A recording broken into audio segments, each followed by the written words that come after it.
She just wanted one last chance with her ex, but the most unexpected man replied. And everything changed with that message. If you enjoy stories like this, be sure to subscribe to this channel. We post daily. Continuing, Marina Sterling always hated social events, especially those where men wore expensive tuxedos and women competed to see who had the most daring neckline or the flashiest jewelry. On that Saturday night in London, she was at the Ritz London, one of the city's most luxurious hotels, attending the annual gala ball for the construction sector. Her brown hair was styled in an elegant bun, and she wore a discreet black dress that enhanced her natural beauty without exaggeration.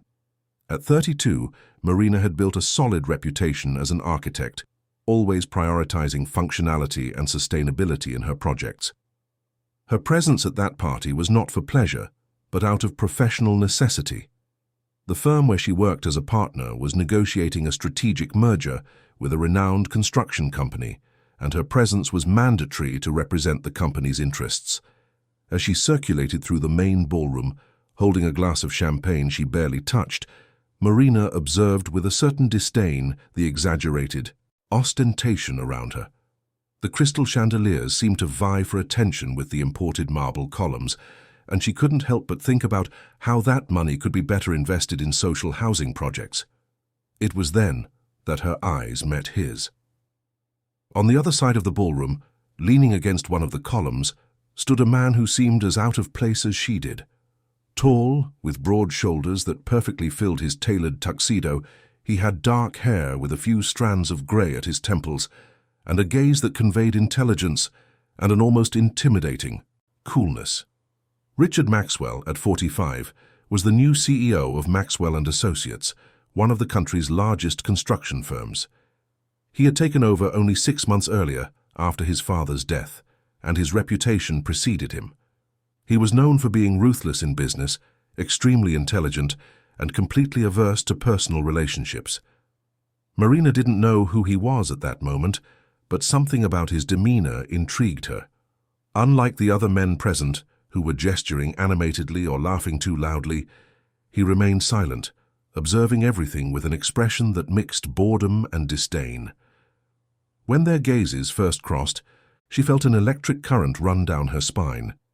He studied her for a few seconds as if trying to decipher her, before looking away.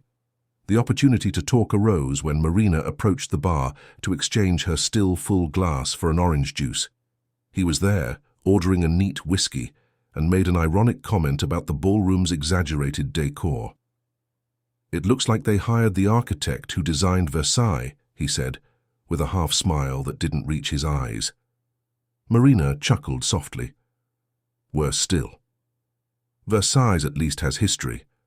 This is just empty ostentation." He turned completely to her, interested. "You understand architecture?" "I'm an architect," Marina replied, extending her hand. "Marina Sterling." "Richard Maxwell," he said, shaking her hand firmly. "And you're right about the decor. It's exactly the kind of thing that shows a lot of money and very little taste." From that moment on, the conversation flowed naturally.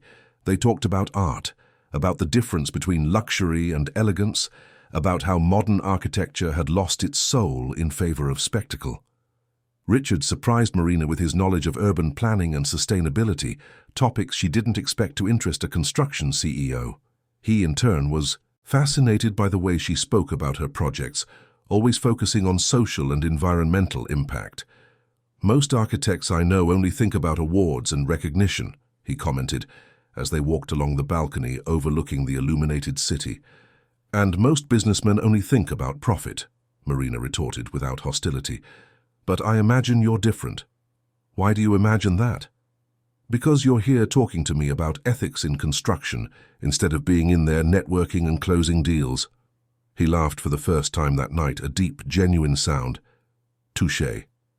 When the orchestra began to play a soft waltz, Richard surprised himself by inviting Marina to dance. She hesitated for an instant. She wasn't the type to dance in public, but something in his gaze made her accept. On the dance floor, enveloped by the music and the intimate atmosphere created by the soft lights, they moved in perfect harmony. Marina felt Richard's firm hands on her waist, the way he led her securely, but without imposition. He felt her soft perfume, the lightness of her movements, the way she surrendered to the dance without reserve. "You dance well for someone who clearly hates parties," he murmured close to her ear. "You too," she replied, feeling a shiver run down her skin. "It must be because I found someone who hates it as much as I do." They laughed together, and in that moment the rest of the world seemed to disappear. There were no more businessmen seeking deals, no more architects representing firms. There were just two human beings who had found, unexpectedly, a genuine connection amidst an artificial environment. The night evolved naturally. After the dance, they retreated to a more secluded corner of the terrace, where they continued talking about their lives, their dreams, their disillusionments. Marina spoke about her social housing projects, about how she had left a renowned firm to open her own company focused on social responsibility. Richard talked about the pressure of taking over the family business, about how he felt imprisoned by expectations he hadn't chosen. "Sometimes I think what my life would be like if I could start over from scratch," he confessed, looking at the city lights.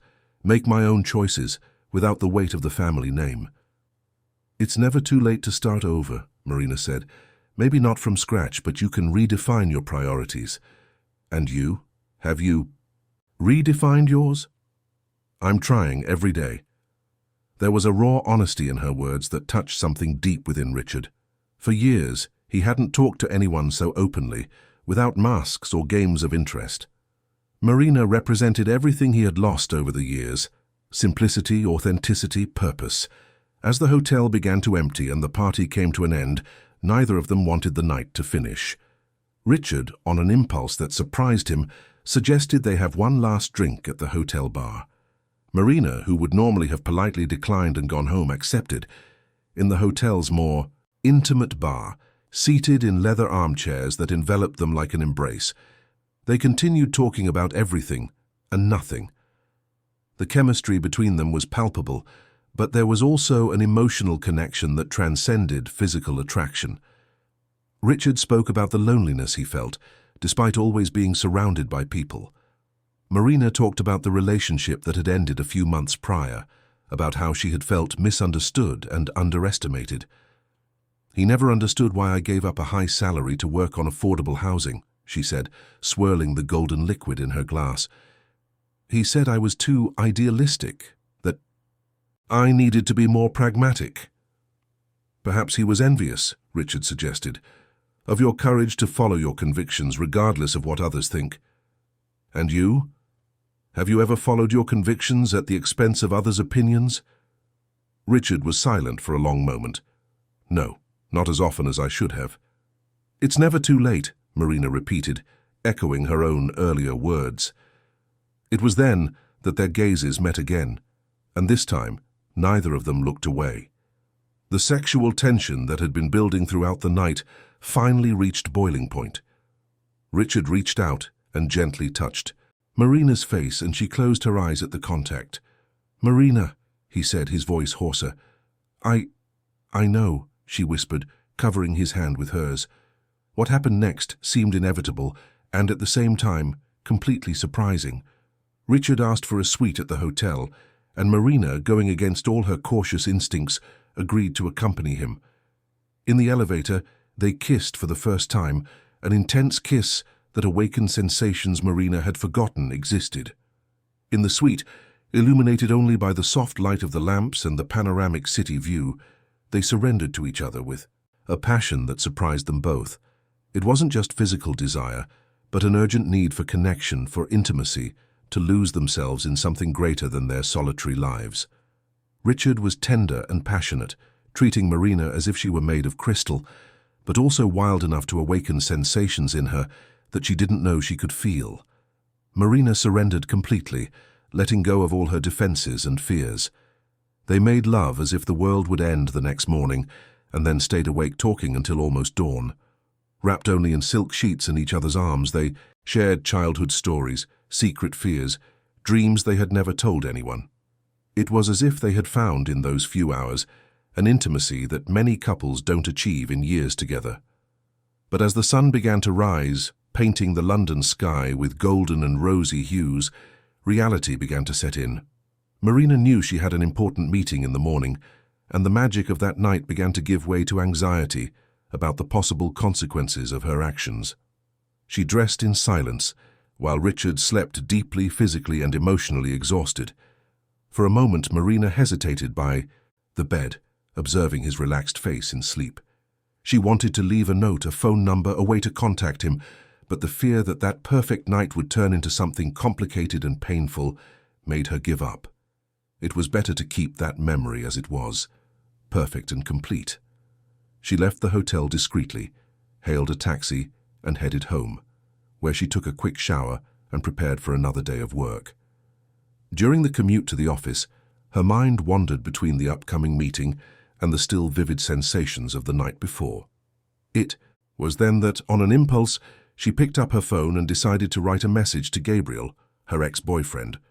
Gabriel had broken up with her 3 months prior, claiming she was too obsessive about work and would never have time for a family. His last words had been particularly harsh. "You'll die alone, Marina. Your idealism won't keep you warm in old age." The words still stung, and after a night like the one she had just experienced, Marina felt a strange need to apologize, perhaps hoping to find some kind of closure. With slightly trembling fingers, she typed, "Gabriel, I know I have no right to message you after all this time, but I need to say, I'm sorry for everything. You were right about some things, and I hope you're happy." She pressed send without reviewing, focused on the meeting that would happen shortly. She didn't realize that, in her haste and with her mind still clouded by the emotions of the night before, she had selected the wrong number. The message went straight to Richard Maxwell's phone. Richard woke up an hour after Marina had left, and the first feeling that came over him was disappointment. He had hoped to wake up with her beside him, perhaps have coffee together, talk about the extraordinary night they had shared. Finding the suite empty left him with a sense of emptiness he couldn't explain. It wasn't common for him to connect with someone so intensely and quickly. He was getting ready to leave when his phone vibrated with a new message. As he read Marina's text, a smile spread across his face. She had regretted leaving without saying goodbye. She was apologizing. This meant the night had been as special for her as it had been for him. Without hesitation, he replied, "There's nothing to apologize for, Marina. Last night was unforgettable. I'd very much like to see you again. If you'd like, we can talk properly. Richard." On the other side of the city, Marina was leaving her meeting when her phone vibrated. Upon seeing the reply, her world stopped. It wasn't Gabriel who had replied. The number, she quickly checked. It was the number she had saved the night before, when Richard had called to order a car for her. By mistake, she had sent the apology message intended for her ex-boyfriend to the man she had slept with the previous night. A blush spread across her face. How could she explain that?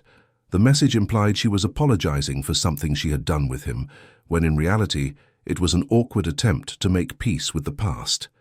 She reread Richard's reply, noting the tenderness in his words, the way he had interpreted her message as regret for leaving without saying goodbye. Perhaps it was better to leave it as it was. Maybe that misunderstanding had opened a door she wouldn't have dared to open herself. After a few minutes of hesitation, she replied, "Richard, The truth is that message was for someone else. It was sent by mistake. But you're right. The night was unforgettable. I should have left a note." His reply came quickly. "What kind of happy mistake is this? Now I'm even more intrigued. Can I take you to dinner tonight? I promise it will be less formal than yesterday's ball." Marina laughed to herself, sitting in the back of the Uber that was taking her home. There was something liberating about that absurd situation, a mistake that had turned into a second chance. "I accept," she typed, "but I'll choose the place. No five-star hotels. How about pizza?" "Perfect. The further from the spotlight, the better." And so began an exchange of messages that would extend over the next few days, revealing increasingly deeper layers of their personalities. Richard showed a sensitive and protective side that few knew.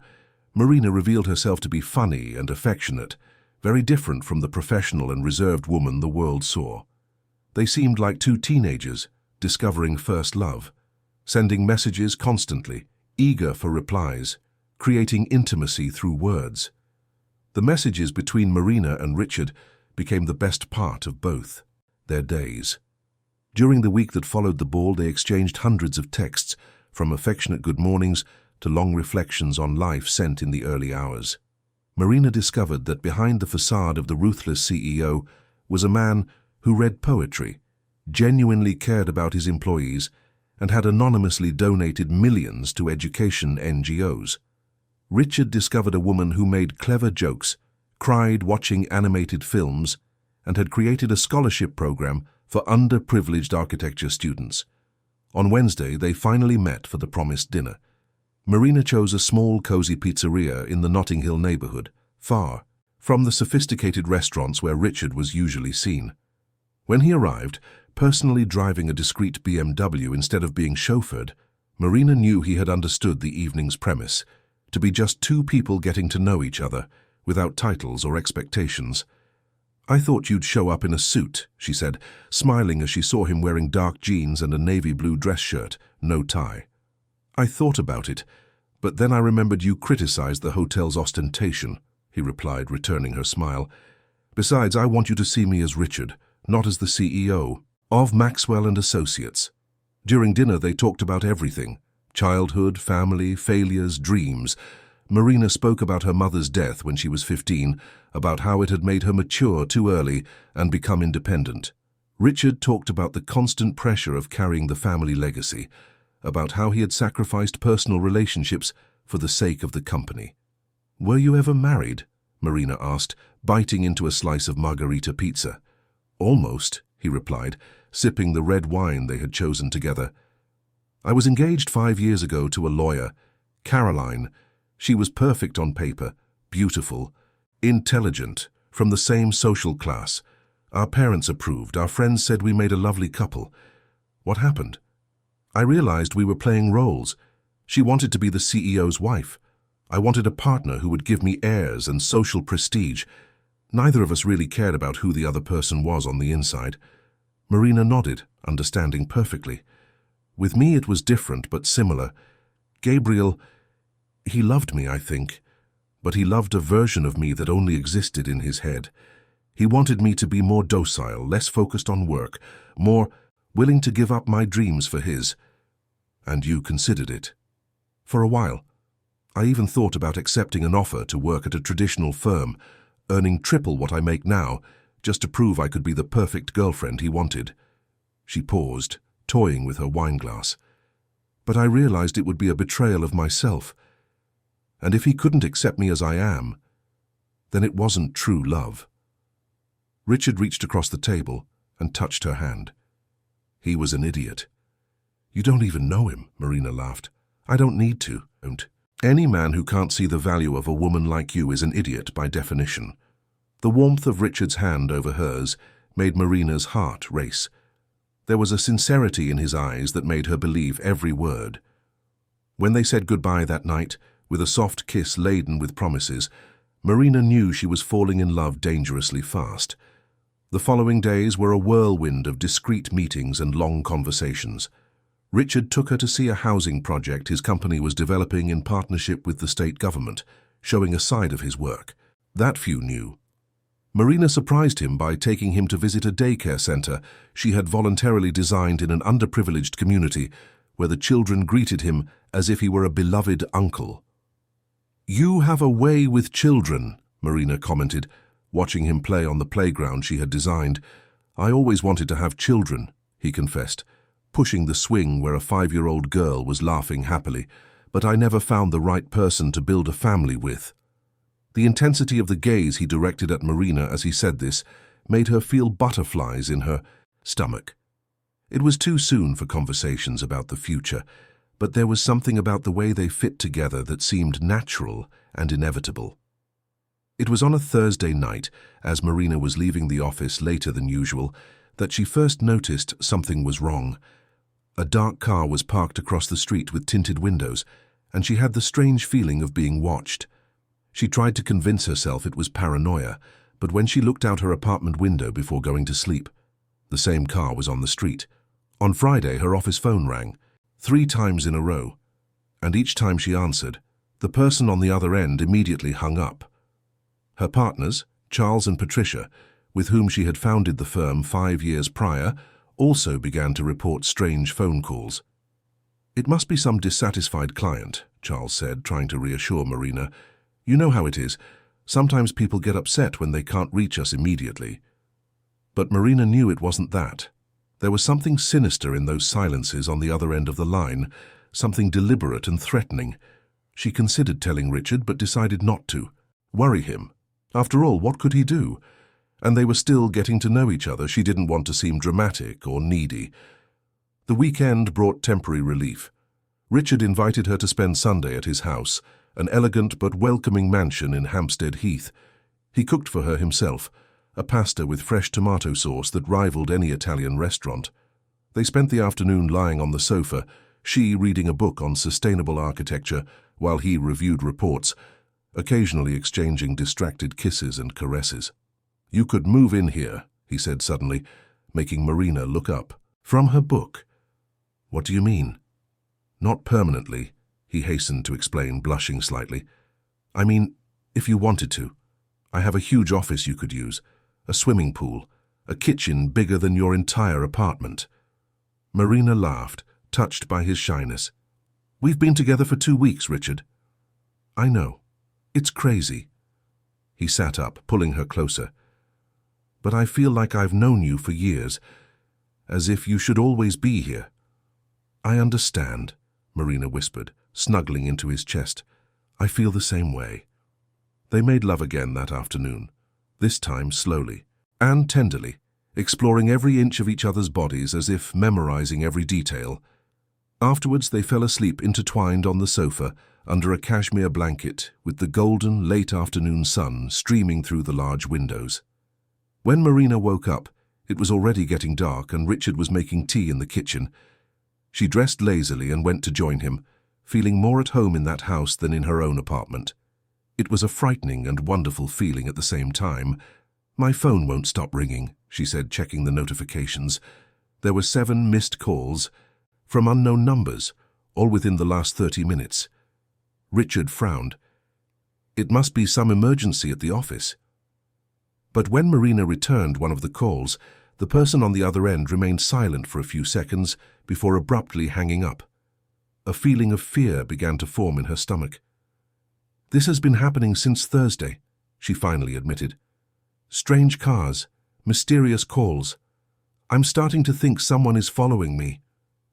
Richard's face immediately hardened. "Marina, this is serious. You need to file a police report." "To report what?"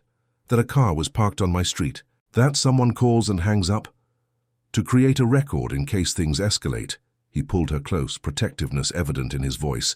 "You're staying here tonight. I don't want you going back to your apartment alone." Marina knew he was right, but a part of her refused to feel like a victim. "Richard, I can't hide every time something strange happens." "It's not hiding, it's being cautious." They spent the night together, but the lightness of earlier in the day had been lost. Richard was visibly tense, checking the door locks and the security system more often than usual. Marina tried to relax, but every noise made her jump. On Monday, the situation worsened. Marina arrived at the office and found Charles and Patricia pale, whispering. Official documents with the Crown Prosecution Service's letterhead were spread across the meeting table. "Marina," Patricia said, her voice trembling, "we need to talk." What followed was like a nightmare in slow motion. An investigation had been opened into possible irregularities in public tenders in which the firm had participated over the past 2 years. Marina was specifically mentioned in several passages, accused of potential bid rigging and project overbilling.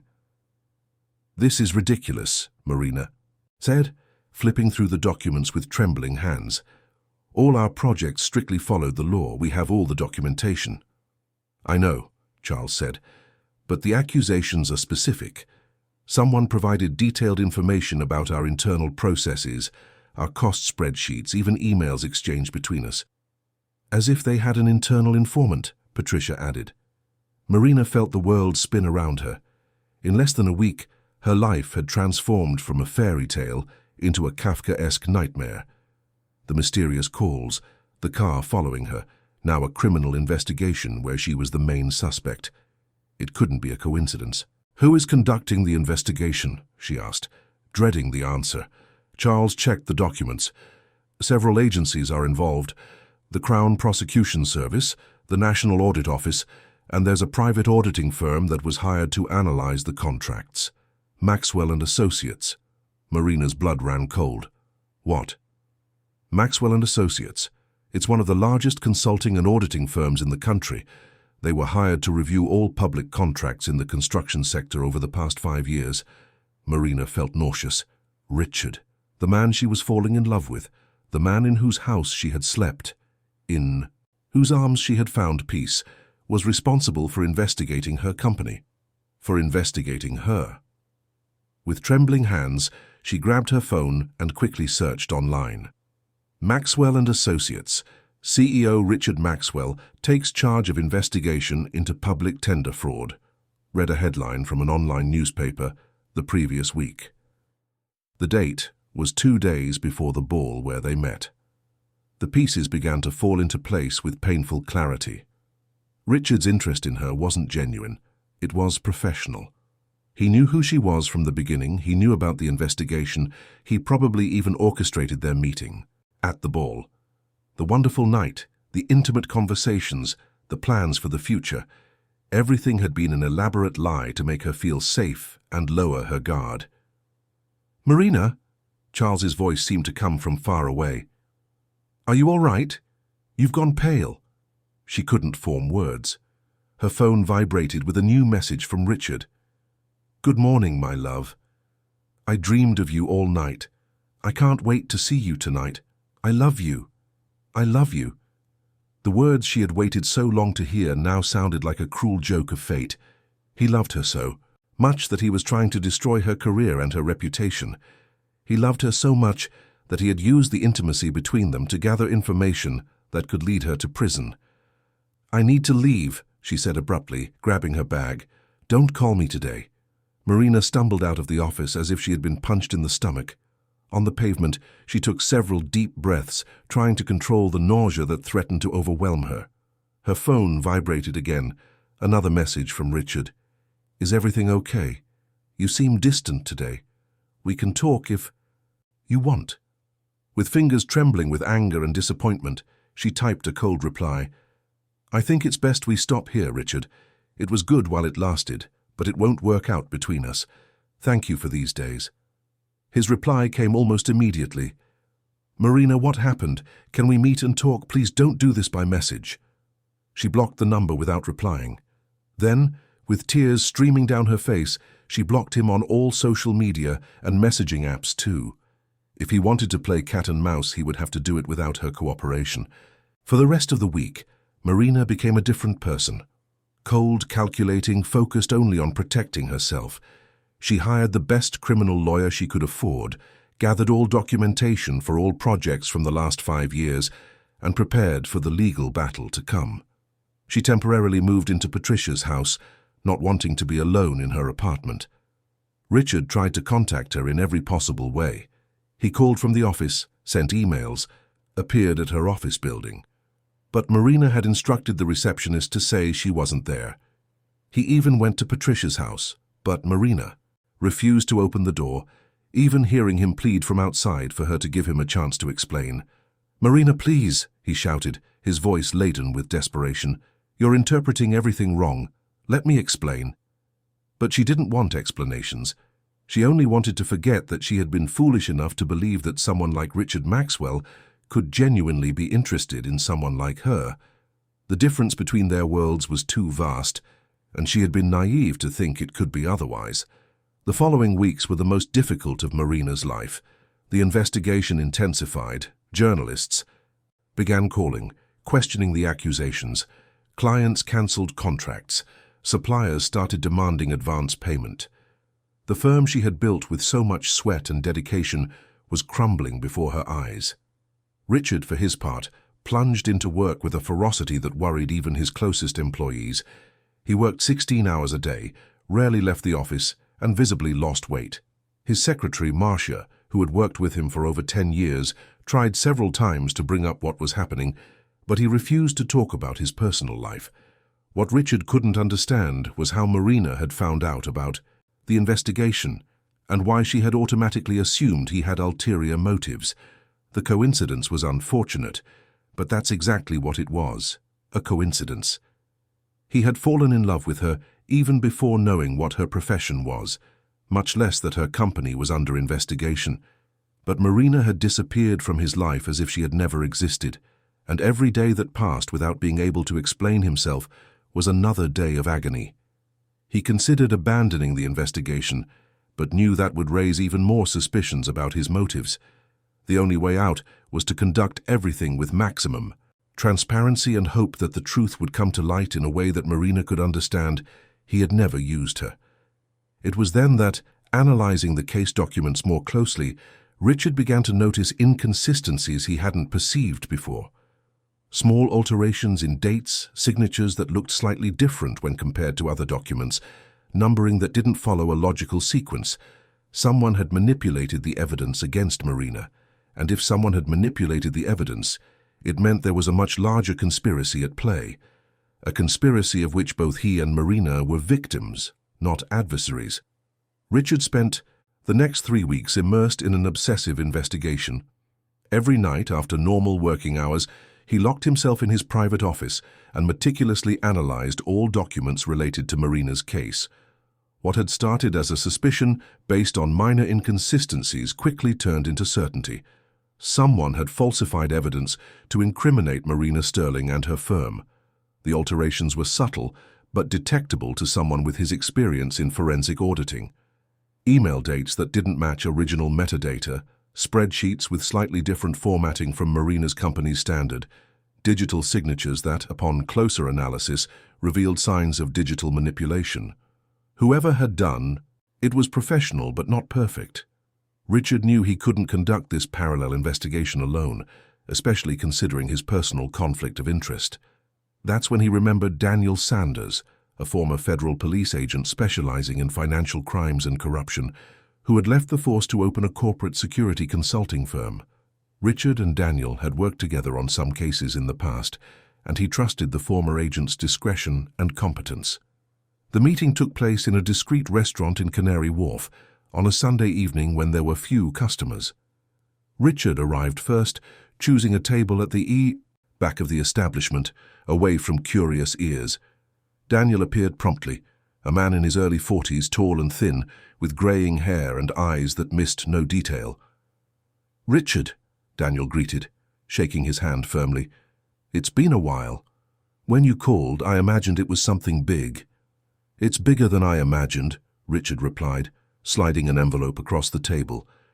"I need you to analyze this with complete discretion. I'm suspecting evidence manipulation in an investigation I'm professionally involved in." Daniel opened the envelope and quickly examined the contents. "The case of architect Marina Sterling?" "You know the, case?" "I read about it in the papers. Architecture firm accused of bid-rigging public tenders." Daniel studied him carefully. "What's your personal interest in this, Richard? And don't tell me it's just professional, because you wouldn't call me here on a Sunday night for work matters." Richard sighed. There was no point trying to deceive Daniel. The former agent was too good at reading people. "I got involved with her before I knew about the investigation. When she found out my company was conducting the audit, she cut off contact with me completely. She believes I used her." "And did you use her?" "No," Richard replied firmly. "I met Marina at a social event. I didn't even know what her profession was when we got involved. It is something real, Daniel. More real than anything I've ever felt." Daniel nodded, putting the documents back in the envelope. "I'll analyze everything. If there's manipulation, I'll find it. But I need you to understand. If I discover there's a conspiracy to incriminate her, it's going to shake up a lot more people than just the two of you. I'm prepared for the consequences. I hope so." While Daniel conducted his investigation, Marina was living through her worst moments since her mother's death. The firm was practically paralyzed, with only a few loyal clients maintaining active contracts. Charles and Patricia tried to keep spirits high, but the stress the situation was causing everyone was visible.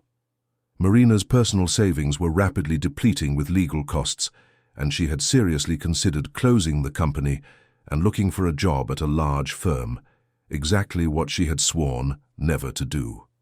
The preliminary hearing was scheduled for a Wednesday morning. Marina woke up that day with a churning stomach, barely able to drink. The coffee Patricia had prepared. Her lawyer, Ms. Helen Rogers, had been clear about the expectations. It was a procedural hearing where the accusations would be formally presented and defense deadlines established. "It will be quick," Helen had said. "You'll hear the accusations, plead not guilty, and we'll go home to work on the defense." But when Marina entered the courthouse, a shiver ran down her spine as she saw Richard sitting in the chairs reserved for representatives of the involved companies. It was the first time she had seen him in person since she had blocked his contacts, almost 2 months prior. He was thinner, with deep dark circles under his eyes, but still imposing in his dark suit. When their gazes met for a brief instant, Marina saw something she didn't expect, deep sadness and something that looked like an apology. She forced herself to look away, focusing on the prosecutor who would conduct the hearing. Ms. Carmen Vance was a middle-aged woman, known for her ambition and for never having lost a high-profile case. There were rumors that she was being considered for a higher position in the Crown Prosecution Service, and a case like this, involving corruption in the construction sector, would be the perfect springboard for her career. The hearing began normally, with the formal reading of the accusations. Marina pleaded not guilty to all charges, as advised by her lawyer, but it was when the prosecutor began to present the evidence that the situation took an unexpected turn. "Your Honor," Ms. Carmen said, addressing the judge, "I would like to present additional evidence that came to the Crown Prosecution Service's attention only yesterday." She held up a paper with theatrical solemnity. "This is an email sent by the defendant, Ms. Marina Sterling, to a municipal public servant, where she clearly offers a bribe in exchange for privileged information about a tender." Marina's blood ran cold. She had never sent an email like that. She didn't even know the public servant mentioned. "That's a lie," she whispered to her lawyer. "I never wrote that." Ms. Helen asked for a copy of the document for analysis, but the prosecutor continued. "The email is dated 6 months ago and was recovered from the defendant's company server after a court order. Its authenticity has been verified by technical experts." It was then that Richard abruptly stood up from his seat, causing a murmur in the courtroom. "Your Honor," he said, addressing the judge, "I request permission to speak." "Mr. Maxwell," the judge replied, clearly surprised. "You are here as a representative of the auditing firm. You do not have the prerogative to intervene in the proceedings. With all due respect, Your Honor, I have relevant information regarding the authenticity of the evidence presented." The prosecutor immediately stood up. "Objection, Your Honor. This is completely irregular." Marina looked at Richard in disbelief. What was he doing? Why was he risking his professional position? "Mr. Maxwell," the judge said, "I hope you have a very good justification for this intervention." Richard took a deep breath. He knew what he was about to do would destroy his career, at least temporarily, but he couldn't stay silent watching Marina be incriminated with false evidence. "Your Honor, I must declare that I have a personal relationship with the defendant, Marina Sterling, a relationship that began before I became aware of this investigation. Furthermore, based on the independent investigation I conducted, I have evidence that the documents presented today were falsified." The silence in the courtroom was deafening. Marina felt as if the world had stopped spinning.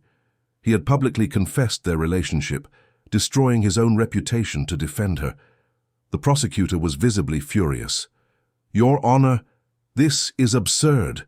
Mr. Maxwell is clearly trying to sabotage this investigation to protect his accomplice."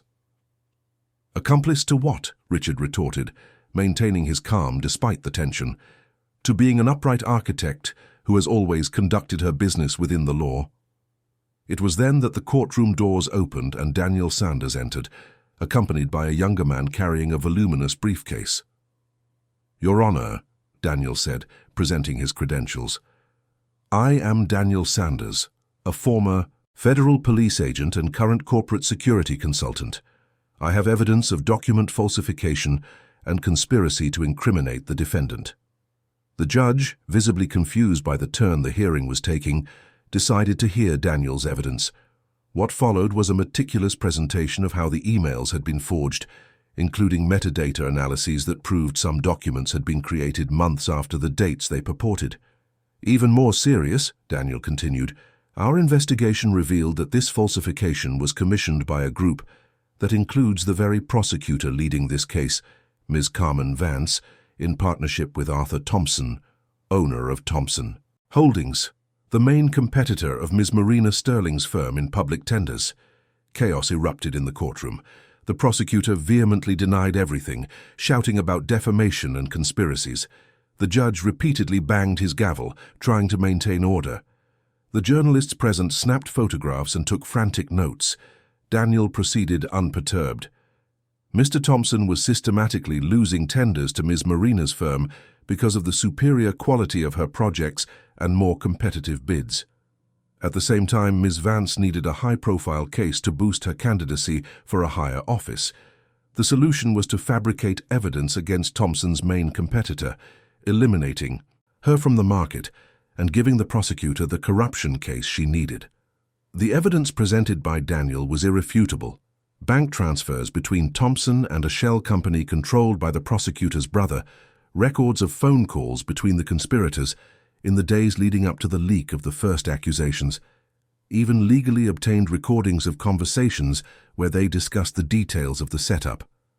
The judge immediately suspended the hearing, ordered the preventive arrest of the prosecutor and Arthur Thompson, and determined that the Crown Prosecution Service appoint another prosecutor to review the entire case. Marina was cleared of all charges, but the damage was already done. The news of her guilt had spread through newspapers for weeks, while her innocence would only be a footnote. After the chaos in the courtroom, Marina found herself alone in the corridor, still in shock from everything that had happened. Richard had risked everything to defend her, publicly confessing the relationship she had tried to hide and deny. Her feelings were in a whirlwind: gratitude, confusion, love, anger, all mixed into an emotion she couldn't name. When she finally saw him approaching, walking slowly as if unsure he would be welcomed, Marina felt tears sting her eyes. "Marina," he said softly, stopping at a respectful distance. Can we talk?" She nodded, not trusting her own voice. They left the courthouse together, discreetly followed by journalists, and went to a small, secluded cafe nearby. "Why did you do that?" she asked finally, when they sat at a table at the back of the establishment. "Why did you risk your career for me?" "Because I love you," Richard replied simply. "Because you didn't deserve to be destroyed by a lie, and because I couldn't live with myself knowing I had the power to help you and did nothing. You should have told me about the investigation from the start." "I didn't know," he said, leaning forward. "Marina, I swear on everything I hold sacred. When we met, I didn't know what your profession was. I didn't know you were involved in the investigation. It was a terrible coincidence, but it was just that, a coincidence." Marina studied him for a long moment. There was so much sincerity in his eyes that it was impossible not to believe him. "Then why didn't you contact me when you found out?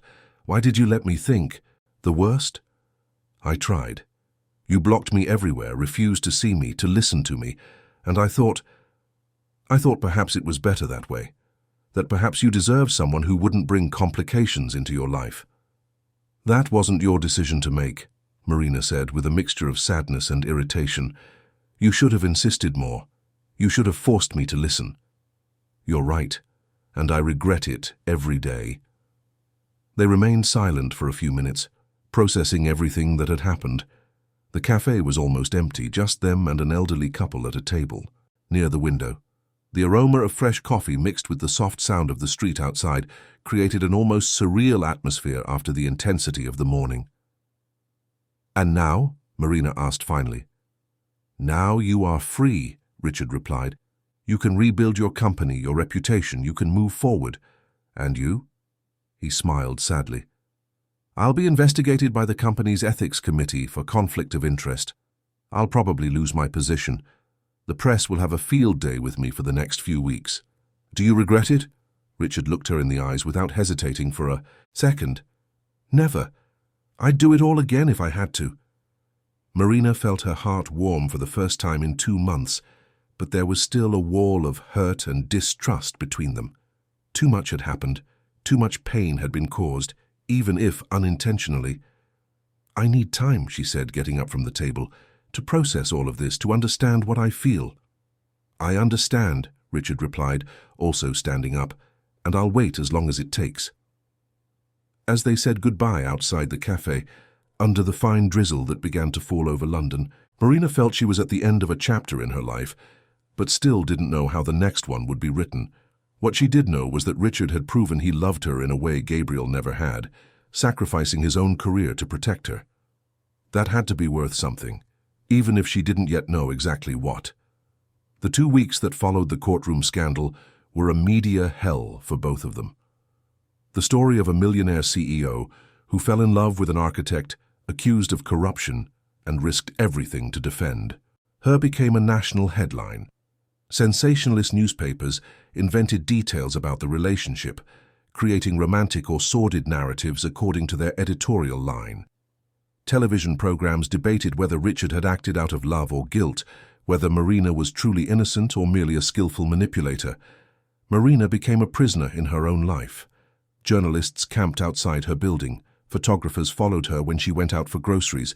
Reporters called constantly asking for exclusive interviews. The firm was officially cleared of all accusations, but no client wanted to associate with someone who was at the center of a scandal, even if exonerated. Charles and Patricia suggested she take a vacation, let the dust settle. Maybe it's better if you travel for a while, Patricia said on a Thursday night, the two of them sitting on the living room sofa, watching yet another TV program debating the case. We'll hold down the fort here. By the time you come back, all this will have been forgotten. And leave you to deal with this mess alone? Marina retorted. It's not fair. Marina, Charles said, who had arrived with pizza and soda for dinner, none of this is your fault. And we know that if the roles were reversed, you'd do the same for us. On television, the presenter speculated about Richard's whereabouts, as he had stepped away from the company and hadn't appeared in public since the day of the trial. Marina found herself thinking about him constantly, wondering how he was coping with the pressure. Despite all the hurt she still felt, she couldn't help but worry about the man who had sacrificed his reputation for her. Richard, for his part, was living in self-imposed isolation at his home. He had taken an indefinite leave of absence from the company after a tense meeting with the board of directors, where he was informed that his conduct would be internally investigated. His secretary, Marcia, maintained minimal contact, sending only emails about urgent matters that required his signature as a majority shareholder. He spent his days reading, walking through his garden, trying to decide what direction to give his life. The family fortune was intact, regardless of what happened to the company. But Richard discovered that money meant nothing when you had no purpose. And his purpose, he realized, had become Marina Sterling. It was on a rainy Friday that Marina received an unexpected phone call. She was at the office trying to finish a pending project when her secretary announced that a Mr. Daniel Sanders wanted to speak with her. "Ms. Marina," Daniel said when she answered, "I apologize for bothering you, but I need to talk about Richard." "Is he all right?" Marina asked immediately, concern evident in her voice. "Physically, yes. Emotionally, well, I think you can imagine. He's blaming himself for everything that happened, for having exposed you to this media circus." Marina sighed. "He's not to blame for what the press did with this story. I know. You know. He can't accept it." Daniel paused. "Ms. Marina, may I be direct?" "Of course. That man is broken, not physically, but inside. He genuinely believes he ruined your life by publicly confessing the relationship, and he's considering doing something drastic." Marina's heart pounded. "Drastic how?" "Nothing against his own life," Daniel hastened to reassure. "But he's thinking of leaving the country, starting over somewhere where no one knows them. He thinks that way you could rebuild your life without being associated with the scandal." "That's ridiculous," Marina said, surprised by the strength of her own reaction. "He can't just run away." Not if he's running away alone, Daniel replied significantly. Ms. Marina, I know it's none of my business, but I saw how he looks at you, and I saw how you looked at him in court. Two people who love each other shouldn't be separated by pride or fear. After hanging up the phone, Marina remained restless for the rest of the day. The idea of Richard disappearing from her life permanently bothered her more than she cared to admit. That night, she made an impulsive decision. She got in her car and drove to his house. The mansion was partially dark, only a few windows lit on the second floor. Marina rang the doorbell several times before Richard appeared at the door, clearly surprised to see her. Marina, what are you doing here? She studied him for a few seconds. He was wearing a simple t-shirt and jeans, his hair disheveled, a 5 o'clock shadow that made him look younger and more vulnerable. He had lost more weight, and the dark circles under his eyes were even deeper than they had been in court. Daniel called me, she said directly. He said you're thinking of leaving. Richard sighed, running a hand through his hair. He shouldn't have done that. Yes, he should, if that's what you're planning to do. Marina crossed her arms, a defensive pose that hid her vulnerability. Are you going to let me in, or leave me in the rain? He stepped aside to let her pass, closing the door behind her.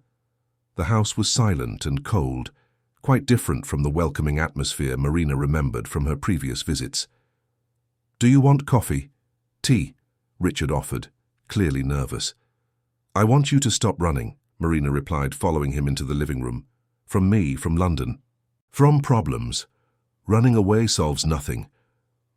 And what do you suggest I do? He retorted in a harsher tone than he intended. Stay here, watching you be hounded by the press because of me? Watching your company sink because clients don't want to be associated with me? First, the company was already struggling before you showed up, Marina said, sitting on the sofa. Second, I'm adult enough to make my own decisions about who I get involved with. And third, you didn't consult me before deciding it would be better for me if you disappeared. Marina, no, she interrupted him. Richard, I spent the last 2 months hating you for making decisions about our relationship without consulting me, for hiding information that affected me, and now you're doing the same thing again. He sat in the armchair opposite her, burying his face in his hands. I just want to protect you. And I just want you to stop thinking you know what's best for me without asking me. Marina leaned forward, forcing him to look at her. Richard, do you really want to leave? To abandon your life here, your company, your family? Or are you doing this because you think it's what I want? He looked at her for a long moment before replying. I don't know what I want anymore. I just know that I love you, and that it seems I can't do anything but complicate your life. Then stop trying to protect me and start talking to me, Marina said, her voice softening. Because I love you too, you idiot, and if we're going to have any chance together, it needs to be based on total honesty. No lies, no secrets, no unilateral decisions. Marina's confession of love hit Richard like a lightning bolt. In recent months, he had convinced himself that she hated him, that she would never forgive him. Hearing that she loved him even after everything that had happened made him feel as if he could breathe for the first time in weeks. You love me? He asked, his voice hoarse with emotion. Unfortunately, yes, Marina replied with a half-smile. Even with you being stubborn, overly protective, and making idiotic decisions. He got up from the armchair and went to her, kneeling on the floor beside the sofa. Marina, I promise I will never hide anything from you again. I will never again make decisions that affect us without talking first. And I promise I'll try to trust you, even when things get complicated, she replied, touching his face.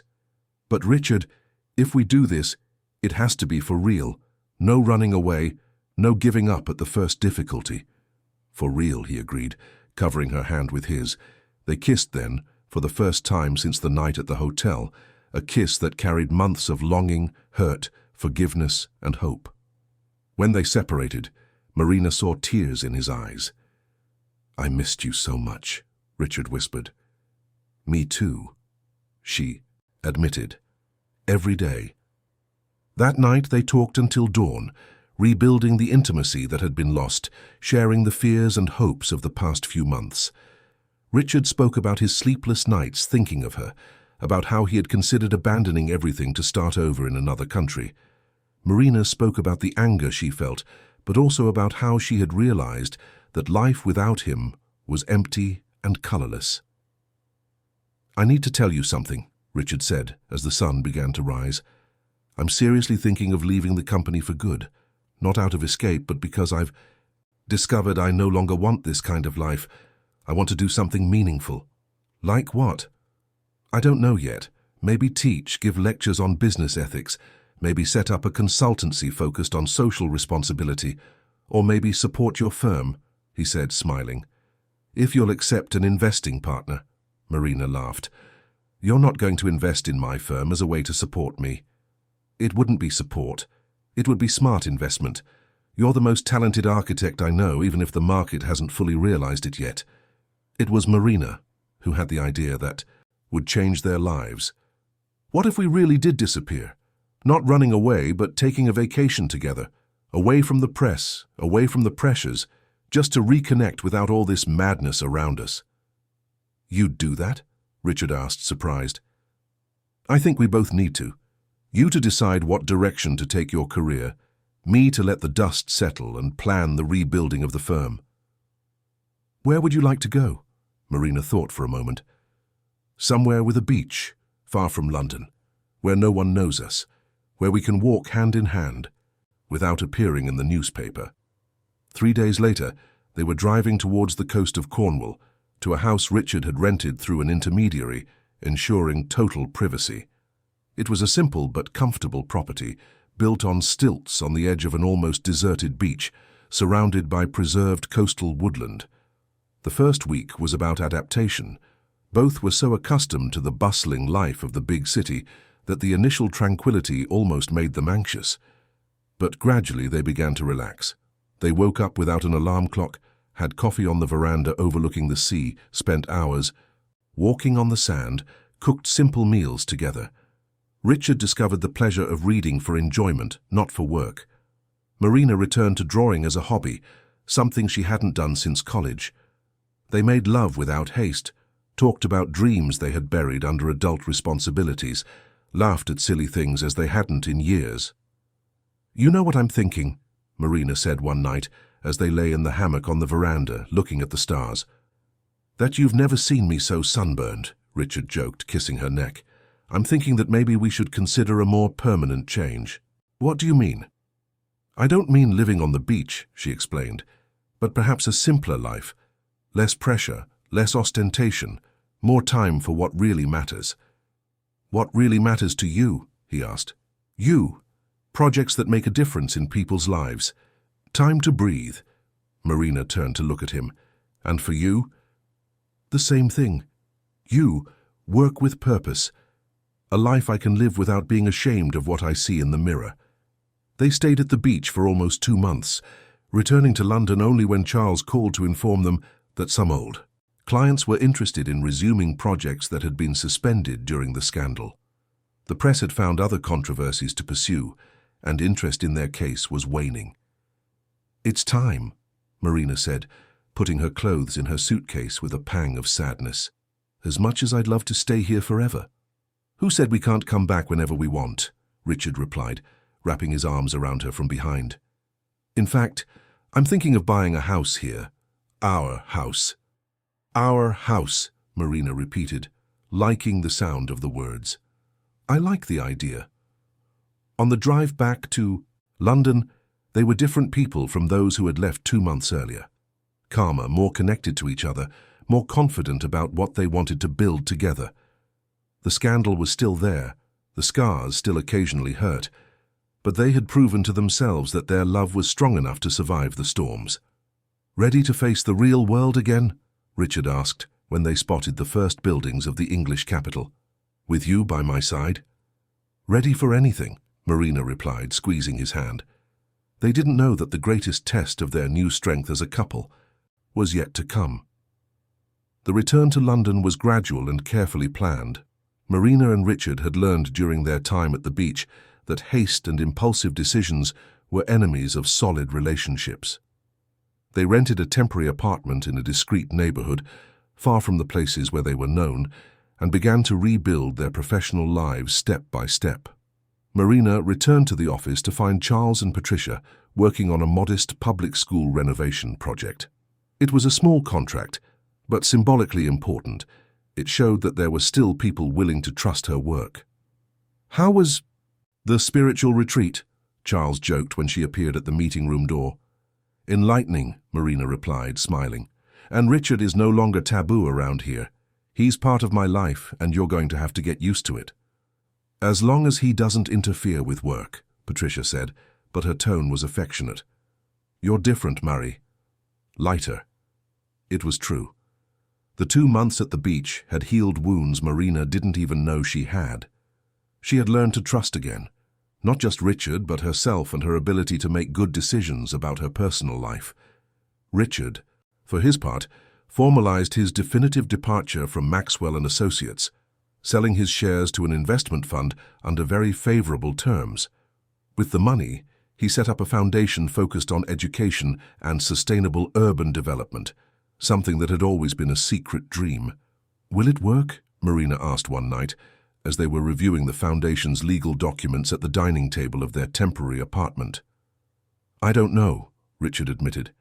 "But for the first time in my life, I'm doing something because I believe in it, not because it's expected of me." The first major test of their new stability as a couple came 3 weeks after their return, when they were summoned to testify at the trial of Carmen Vance and Arthur Thompson.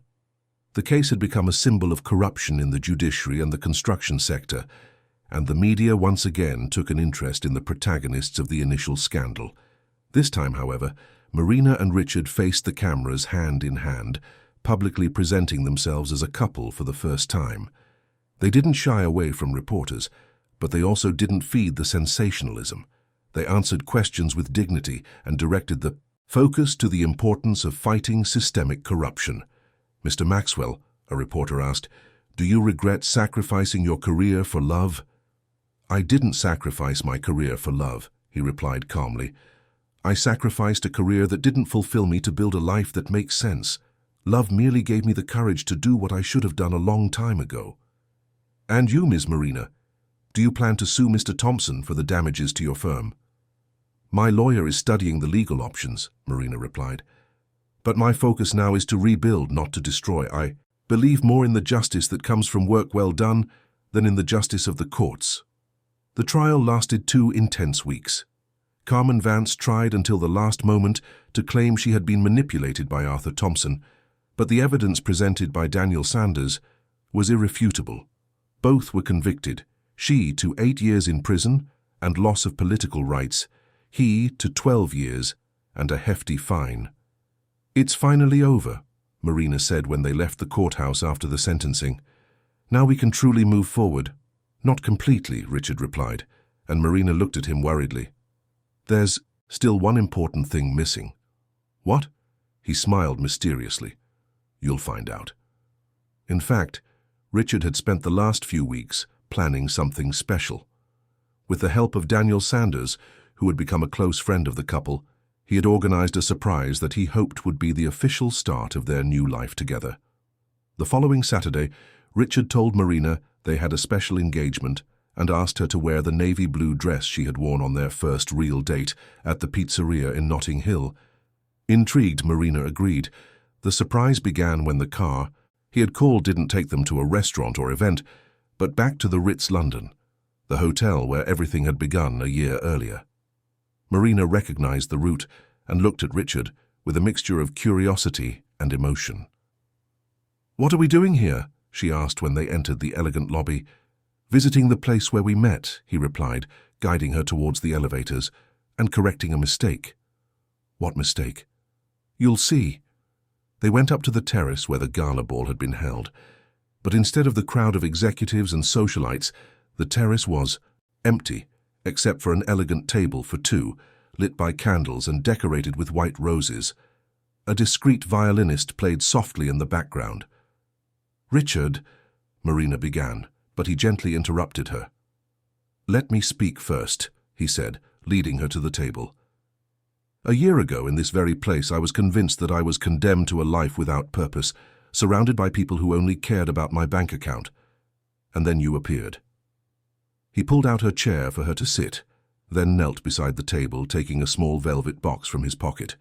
Marina Sterling, you turned my life upside down in the best possible way. You taught me that true love is about choosing the same person every day, even when things get difficult, especially when they get difficult. Tears were already streaming down Marina's face as he opened the box, revealing a simple but dazzling diamond ring. Will you marry me? Not because it's expected, not for convenience, but because I can't imagine building the rest of my life with anyone else but you. Yes, Marina whispered before repeating louder, yes, yes, 1,000 times yes. When Richard placed the ring on her finger, Marina felt as if all the pieces of her life had finally fallen into place. They danced alone on the terrace under the stars, with the city of London illuminated at their feet. So, Richard said as he gently twirled her, what's our next adventure going to be? How about we start by planning a wedding, Marina suggested. Something small, intimate, just for the people who really matter. Perfect. And then? Then we build our life together, day by day, choice by choice, adventure by adventure. The wedding took place 3 months later, in a discreet ceremony at the beach house Richard had bought in Cornwall. Only 20 people were present: Charles and Patricia, Daniel Sanders with his wife, a few close friends, and Richard's parents, who had initially been shocked by the whole situation, but ended up falling in love with Marina as soon as they got to know her properly. Marina wore a simple white lace dress without a veil or exaggerated embellishments. Richard wore a beige linen suit, no tie.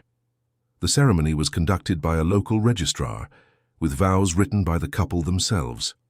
Richard, Marina said, holding his hands as the waves gently broke, on the beach behind them, I promise to love you with honesty, to support you with loyalty, and to build with you a life based on truth and mutual respect. I promise never to run away when things get tough, and always to remember that we are stronger together. Marina, Richard replied, his voice thick with emotion, I promise to protect you without stifling you, to support you without controlling you, and to love you without trying to change you. I promise that our partnership will always be based on equality, and that we will always talk before making important decisions. When they kissed as husband and wife, the guests applauded, but the sound was muffled by the noise of the waves and their own accelerated heartbeats. The reception was simple: a barbecue on the house's veranda, cold beer, live music played by a local folk trio. Everyone danced on the sand, laughed late into the night, told embarrassing stories about the newlyweds. It was exactly the kind of celebration Marina and Richard wanted: authentic, warm, full of true love. We did it, Marina said to Richard when they were finally alone, long after midnight, sitting on the veranda of their new home, still in their wedding clothes. Did what? Found our happy ending, despite all the madness, all the obstacles, all the people who tried to separate us. This isn't our happy ending, Richard corrected, pulling her closer. It's our happily ever after. The happy ending is just the beginning. The first year of marriage was a roller coaster of joys and challenges. Marina's firm finally took off again, with important clients once more trusting her work. Richard's foundation began its first projects, including a partnership with her firm to develop sustainable, affordable housing. They moved into a new house in London, keeping the beach house as a refuge for weekends and holidays. They learned to navigate the small day-to-day conflicts of a couple who worked together and lived together, discovering that even arguments were easier when true love was the foundation. You left the toothpaste cap open again, Marina complained one morning, during one of those silly arguments all couples have. And you let your plants take up half the living room, Richard retorted, but he was smiling. Touché, Marina laughed. Do you want to have breakfast in peace, or are we going to keep finding faults with each other? Breakfast in peace, Richard decided, kissing her neck. You're beautiful when you're annoyed, but I prefer you when you're happy. It was on a morning like this, a few months later, that Marina became certain something had changed in her body. The morning sickness she had attributed to work stress, the unexplained fatigue, the heightened emotional sensitivity, all signs pointed to a possibility that left her both anxious and euphoric. She bought 3 different pharmacy tests and all confirmed the same thing. She was pregnant. Marina decided to tell Richard in a special way. That night, when he came home from work, she had prepared a romantic dinner at home with candles and his favorite food. For dessert, she served a chocolate cake she had baked that afternoon. "What special occasion is this?" Richard asked, noticing the extra care in the table's presentation. "No special occasion," Marina said, trying to control her nerves. "I just wanted to do something nice for you." It was only when Richard cut the cake that he saw the surprise hidden inside, a small pair of baby booties Marina had bought on her way home. He looked at the booties for a few seconds, then at Marina, then back at the booties, trying to process the information. "Marina," he began, his voice hoarse with emotion. "I'm pregnant," she confirmed with a radiant smile. "Almost 2 months along." Richard dropped his fork, got up from his chair, and enveloped her in such a tight hug that she could barely breathe. "Seriously? Are you sure? We made a baby?" he asked, covering her face with kisses. 3 different tests confirmed it," Marina laughed. "It's real, Richard. We're going to be parents." He knelt in front of her chair and placed his hands affectionately on her still flat belly. "Hi, baby," he whispered. "It's your daddy speaking. Your mommy and I are very, very excited to meet you." Marina felt tears of happiness streaming down her face. A year and a half earlier, she was alone, her career in ruins, thinking she would never find true love. Now she was married to the man of her dreams with a thriving company and expecting a child born of a love that had survived all obstacles. "You know what the best part will be," she said, stroking Richard's hair. "What?" "Our child will grow up seeing what a relationship based on true love, respect, and partnership is like. They will know that it's possible to find your soulmate and build something beautiful together." Richard corrected, smiling. "I'm sure it's a girl. She'll be just like her mother, beautiful, intelligent, and stubborn. Or he'll be just like his father, protective, affectionate, and dramatic," Marina retorted. They laughed together, imagining the future that awaited them. Later that night, lying in bed, Richard with his hand on Marina's belly, they talked about names, about what it would be like to raise a child, about how their lives were about to change once again. "Are you scared?" Marina asked. "A little," Richard admitted. "And you?" "Me too. But it's a good kind of fear, you know? The kind of fear you feel when you're about to experience something incredible." "Like I felt the first time I saw you," Richard said, kissing her forehead. "Like I felt when I realized I was falling in love with you," Marina agreed. 9 months later, on a clear December morning, Sophia Maxwell Sterling was born, a healthy baby weighing 7 pounds, 1 ounce, with her mother's dark eyes and her father's stubborn chin. Richard cried more than Marina during childbirth and didn't leave her side for a minute during the 3-day hospital stay. "She's perfect," Marina whispered as she breastfed Sophia for the first time, with Richard sitting beside the hospital bed, watching the 2 women in his life. "Just like her mother," he said, kissing both their foreheads. 2 years later, they returned once more to the Ritz London terrace, this time with Sophia in their arms, to celebrate their dating anniversary. The hotel had become a special place for them, a symbol of how fate sometimes surprises us with gifts we didn't know we needed. "You know what I'm thinking?" Marina said, watching Sophia play with the city lights reflected in the glass. "That we're too blessed to be real," Richard suggested. "That we found our happily ever after," she corrected, "and that it's worth fighting for love when it's true love." Sophia babbled something incomprehensible and reached out her tiny hands to her father, who picked her up with the care of someone holding the most precious thing in the world. "Forever," Richard agreed, looking at his 2 girls illuminated by the full moon shining over London. "No matter what comes next, we'll face it together." And so, on the same balcony where everything had begun with a shared critique of exaggerated decor, Marina and Richard celebrated not only the love that had united them, but the family they had created and the life they continued to build, day after day, choice after choice, always together. Their love had survived scandals, betrayals, misunderstandings, and external pressures because it was based on something more solid than passion.